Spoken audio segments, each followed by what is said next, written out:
Hello friends, क्या आपको पता है कि 10, 20 और 200 ईएमए का जो सेटअप है सारे टाइम फ्रेम के ऊपर किस तरह से काम करता है। तो फ्रेंड्स आज मैं आपको समझाता हूँ। जैसे अगर प्राइस जो है 10, 20 ईएमए को अप ट्रेंड के अंदर जब जब प्राइस 10, 20 ईएमए पर आएगा तब तब वहां पर क्या होगा, बाइंग के सेटअप बनेंगे। जब तक 10, 20 ईएमए के ऊपर चल रहा है और प्राइस जो है इस तरह से सपोर्ट बना रहा है 10, 20 ईएमए के ऊपर और इन दोनों मूविंग एवरेज में गैप बना हुआ है, तब तक प्राइस जो है ऊपर की तरफ चलता रहेगा।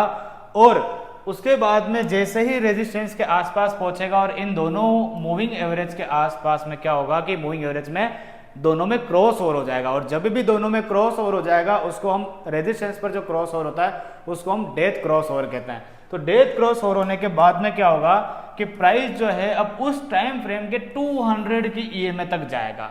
तो ये एक ईएमए का सेटअप होता है, चाहे यह सेटअप 5 मिनट में हो, चाहे यह 30 मिनट में हो, चाहे डेली में हो, जिस भी टाइम फ्रेम में ये चीज होगी उसकी 200 ईएमए तक वो प्राइस जो है वो पूरा जाने की कोशिश करेगा और वहां तक जा सकता है। तो ये सारे टाइम फ्रेम में काम करता है। तो इसी प्रकार से अभी निफ्टी जो है 1 घंटे के अंदर इसने जिस हिसाब से यहाँ पर डेथ क्रॉस ओवर किया है तो 1 घंटे की 200 ईएमए तक जो है निफ्टी आ सकता है।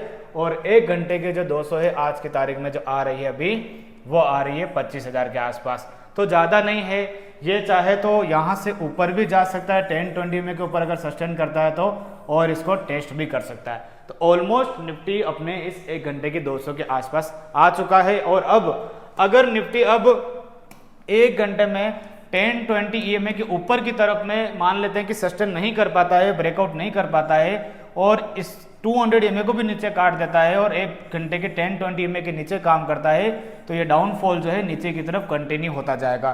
तो आपको कुछ भी नहीं करना है, 60 मिनट के अंदर 10, 20 ईएमए और 200 ईएमए को फॉलो करना है। तो इसी तरह के कंटेंट पाने के लिए मेरे चैनल को लाइक कीजिए, सब्सक्राइब कीजिए और शेयर करना बिल्कुल भी मत भूलिएगा। Thank you so much.